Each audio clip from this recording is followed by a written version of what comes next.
Los nazis más irreductibles, concentrados en torno al búnker de la Cancillería ocupado por Hitler, se atrincheraron dispuestos a librar su última batalla.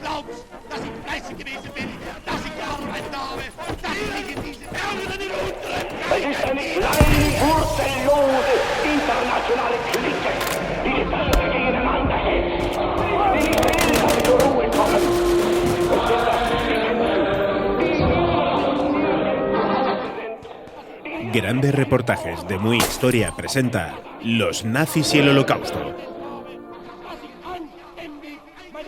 Capítulo 7. El principio del fin. Caída de Berlín y últimos días del Reich. Un texto de José Luis Hernández Garbi. El final del régimen nazi reúne todos los elementos de una tragedia a la altura del delirio megalómano de sus principales protagonistas, con Hitler a la cabeza. A principios del mes de abril de 1945, el ejército alemán era un espectro de lo que había sido unos años antes. Exhausto y presionado en ambos frentes, carecía de los hombres y los medios necesarios para defender Berlín, la capital de un tercer Reich a punto de desplomarse.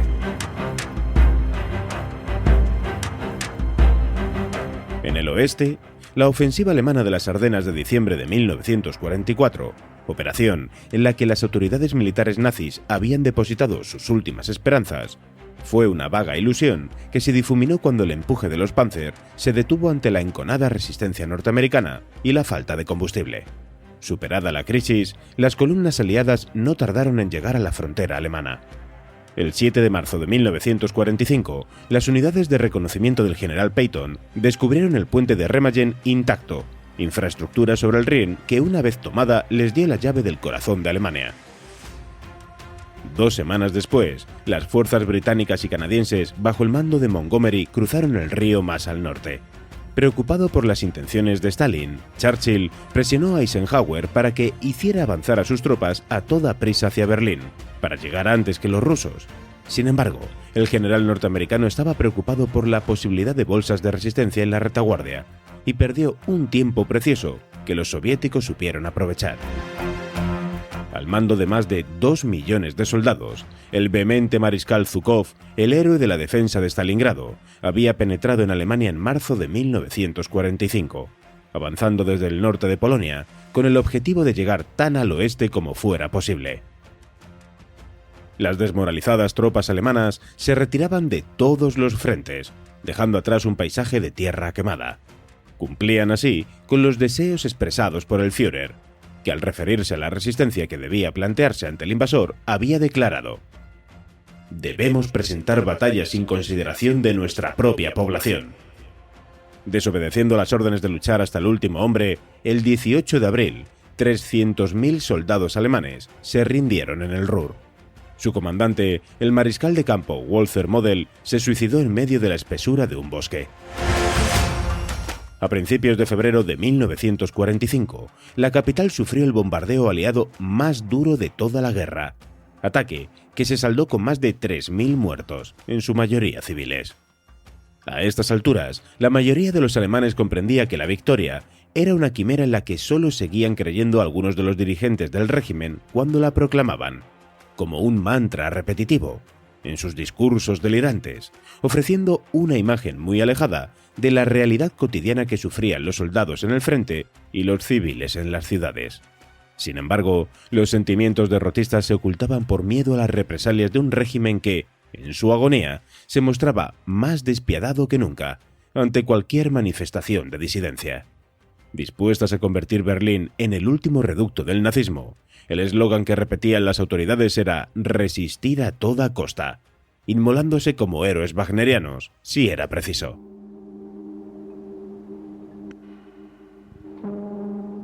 Mientras en el frente del este los soviéticos progresaban como una apisonadora, en el oeste las tropas norteamericanas mostraron en combate un arrojo que los nazis en un principio habían minusvalorado.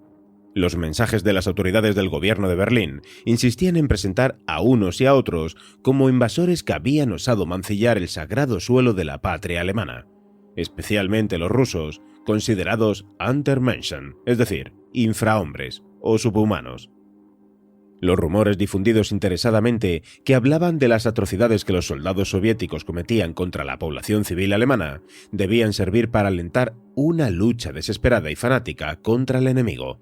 En este contexto, resulta sorprendente el hecho poco conocido de la propagación de informes falsos que hablaban de la presencia entre las unidades americanas de fuerzas de combate integradas exclusivamente por judíos, dispuestos a cobrarse venganza en el pueblo alemán por la barbarie perpetrada por los nazis contra su raza. En medio de un ambiente de pesadilla, la ciudad intentaba mantener cierta imagen de normalidad. Los servicios públicos seguían funcionando, a pesar de los graves inconvenientes provocados por las circunstancias de la guerra, interrupciones y cortes que los berlineses soportaban con estoica paciencia. Sorprendentemente, los cines que continuaban en pie permanecieron abiertos proyectando grandes producciones financiadas por el Ministerio de Propaganda dirigido por Goebbels. Películas de temática histórica que incidían en los valores del pueblo alemán. A pesar de la amenaza constante de los bombardeos, el público formaba largas colas frente a las salas y agotaba las entradas. Rodeada por todas partes la atormentada población de la capital del horror, las ruinas y el hedor de la muerte, el cine se acabó convirtiendo en una de las escasas válvulas de escape que tenía para evadirse de la realidad. De la misma forma que la música de Sostakovich consoló el espíritu de los habitantes de Leningrado durante el asedio nazi de la ciudad rusa, el más largo de toda la Segunda Guerra Mundial. Volviendo al plano militar, en las calles de Berlín se organizaban a toda prisa grupos de civiles armados integrados en la Volkssturm, término que podría traducirse por Fuerzas de Asalto del Pueblo, una especie de milicia nacional bajo el mando directo de Goebbels, creada en octubre de 1944. Formada por exentos del servicio militar, entre los que había ancianos, mujeres y adolescentes sin apenas instrucción y mal equipados. Estos debían unirse a los miembros de las juventudes hitlerianas y a las unidades parcheadas de la Wehrmacht y las Waffen-SS, para hacer frente a los tanques soviéticos cuando entrasen en la capital. En caso de que se produjese la derrota que todos auguraban, los nazis más irreductibles tenían la esperanza de que los miembros de la Volkssturm se convirtieran en una especie de resistencia armada que, con acciones de guerrilla urbana, hostigase a las tropas de ocupación. Ante el agravamiento de la situación militar en Berlín, se hizo aconsejable el abandono inmediato de la Cancillería del Reich. Hitler estaba decidido a sucumbir con la capital y, ante su negativa a ser evacuado de la ciudad, se aceleraron los preparativos para condicionar el búnker que debía acogerlo. Aún así, algunos de los colaboradores del círculo de confianza que rodeaba al Führer albergaban todavía la esperanza de que finalmente pudiera cambiar de opinión y ordenase partir hacia el sur, donde se establecería un último reducto entre las montañas alpinas de Baviera y Austria, desde el cual organizar la resistencia contra el enemigo. Sin embargo, a esas alturas Hitler ya había tomado una resolución irrevocable. Decidido a ser el protagonista principal del trágico destino que él mismo había trazado para Alemania, encerrándose bajo tierra, a más de 16 metros de profundidad. Entre las personas que lo siguieron al interior del búnker de la Cancillería se encontraba Goebbels, uno de los pocos jerarcas nazis que había permanecido leal al Führer mientras se desmoronaba el régimen y las ratas emprendían la huida. Traicionado por Göring y Himmler, que por su cuenta habían intentado sin éxito negociar su rendición a los aliados, Hitler ordenó su inmediata detención para ser ejecutados, medida que no pudo llevarse a cabo puesto que se encontraban en paradero desconocido. A Goebbels lo acompañaron su esposa Magda y los 6 hijos del matrimonio, que ocuparon las dependencias reservadas para ellos en el interior del búnker. También estaban presentes los generales Wilhelm Keitel y Alfred Jodl, además del omnipresente Martin Bormann, jefe de la Cancillería del partido. Todos ellos compartían el reducido espacio del refugio junto a más de un centenar de personas, entre las que había ayudantes, oficiales de enlace, personal administrativo civil y asistentes de servicio.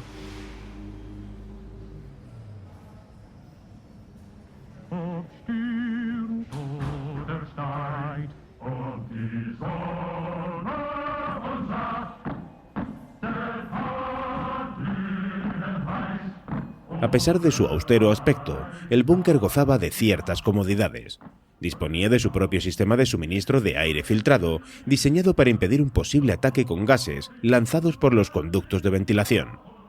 También contaba con depósitos de agua y generadores eléctricos autónomos, además de un quirófano completamente equipado y una surtida despensa en la que no faltaban botellas de champán, licores y chocolates, productos de lujo con los que ni siquiera podía soñar el resto de los berlineses.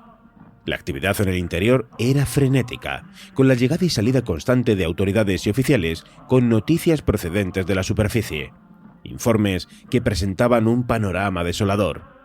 Ajeno a todo ello, Hitler permanecía recluido en sus aposentos privados, donde reinaba una inquietante calma que solo era interrumpida por el impacto de algún proyectil de la artillería rusa en el complejo de la Cancillería.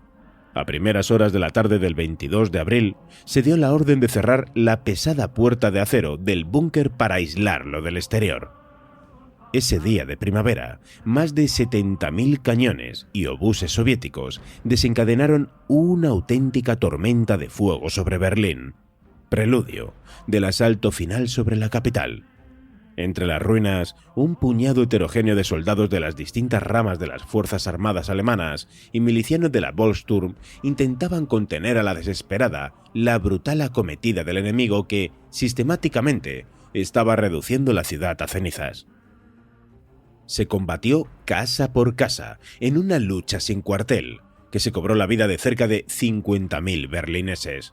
Según informes oficiales, las bajas soviéticas ascendieron a 400.000, entre muertos, heridos y desaparecidos. En el perímetro cercano al búnker de la Cancillería, soldados franceses y holandeses de la división Norrland de la Waffen-SS, a los que se unieron pequeñas unidades aisladas de anticomunistas noruegos, daneses y españoles, presentaron una encarnizada resistencia que a duras penas mantuvo a raya al enemigo. En el interior del refugio subterráneo, Hitler deambulaba como un sonámbulo de mirada perdida. Encorvado y arrastrando los pies, ya no disimulaba el uso de gafas ni su pulso tembloroso por culpa de la enfermedad de Parkinson. La calma aparente que reflejaba su actitud se la proporcionaba el cóctel químico de medicamentos suministrado por el doctor Stampfeger, su médico personal. Aún así, los gritos de Hitler eran audibles en todo el búnker cada vez que mantenía una reunión con sus generales. Encuentros en los que ordenaba furibundo el empleo de unidades militares que solo existían sobre el papel. En medio de una atmósfera enrarecida por el humo del tabaco y el olor concentrado a humanidad en la que resultaba difícil respirar, se mantenía una apariencia surrealista de orden que contrastaba con el caos que se vivía en el exterior. Eva Braun, la frívola amante de Hitler, mantenía una actitud optimista que, como una broma de mal gusto, contrastaba con la deprimente realidad, mientras Magda Goebbels hacía confidencias a todo aquel que quisiera escucharla, negándose a admitir lo que estaba ocurriendo y manifestando su preocupación por el futuro de sus hijos.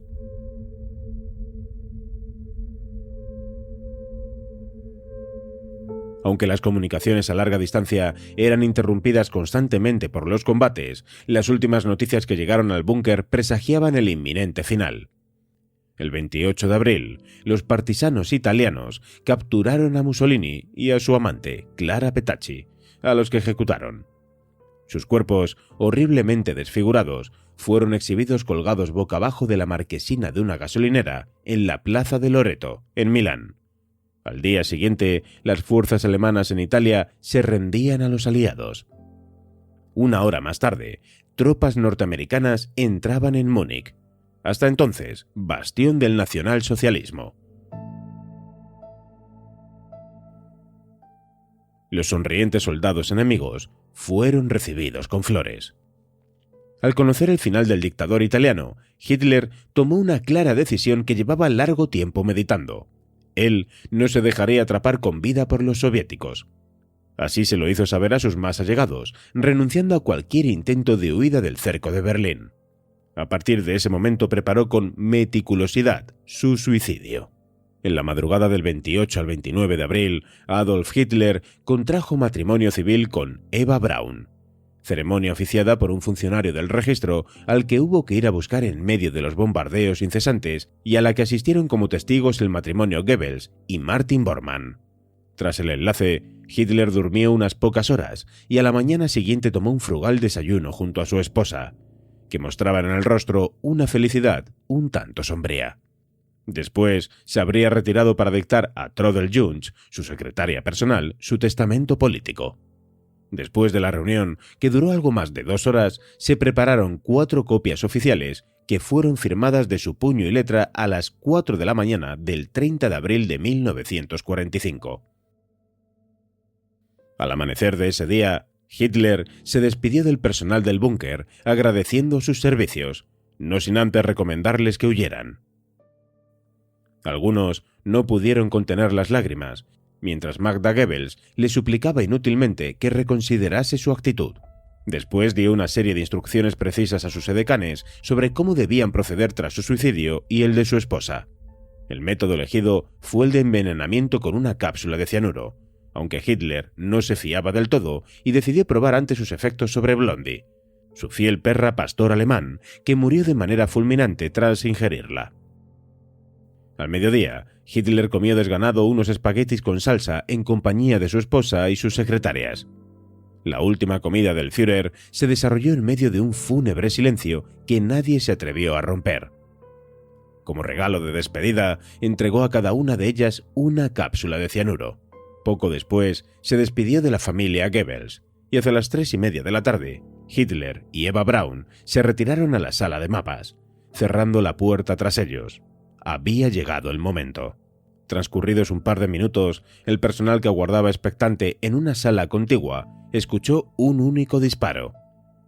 En medio de un clima de fuerte tensión, con los obuses rusos repicando sobre ellos, esperaron aproximadamente un cuarto de hora hasta que decidieron entrar. Según el testimonio del teniente coronel de las SS, Heinz Lynch, jefe de protocolo del Führer y uno de los primeros en entrar en la habitación, Hitler yacía muerto sobre un sofá mostrando el rictus de la muerte con una mueca macabra. De su sien derecha manaba un hilo de sangre. A su lado estaba tumbada Eva Braun, fulminada por la pastilla de cianuro y con los ojos todavía abiertos.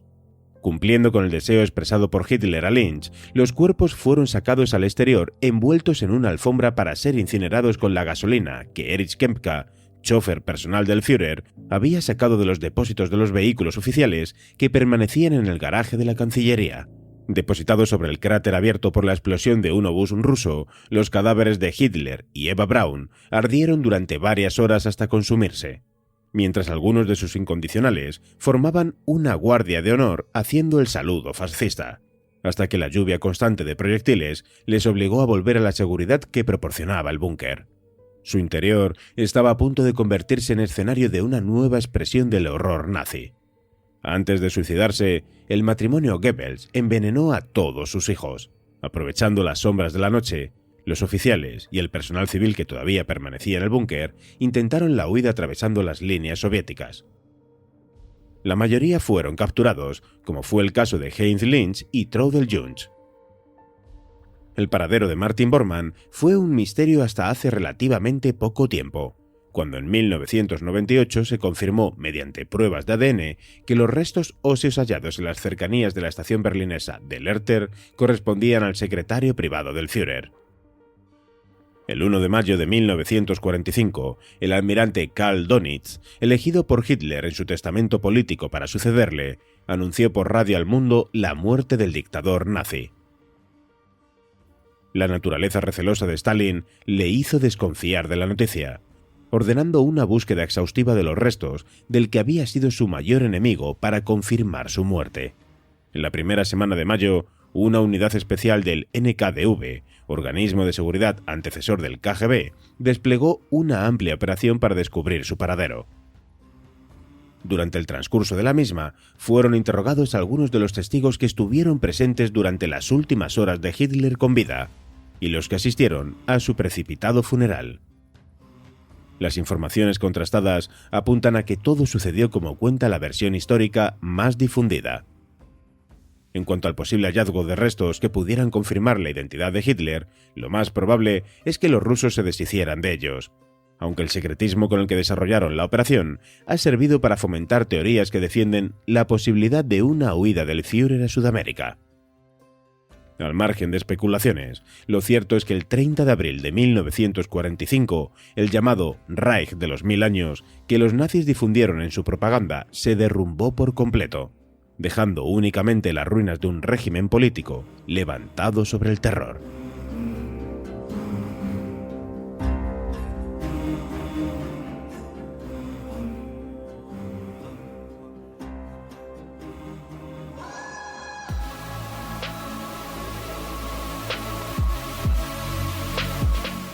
Gracias por escuchar los podcasts de Muy Interesante.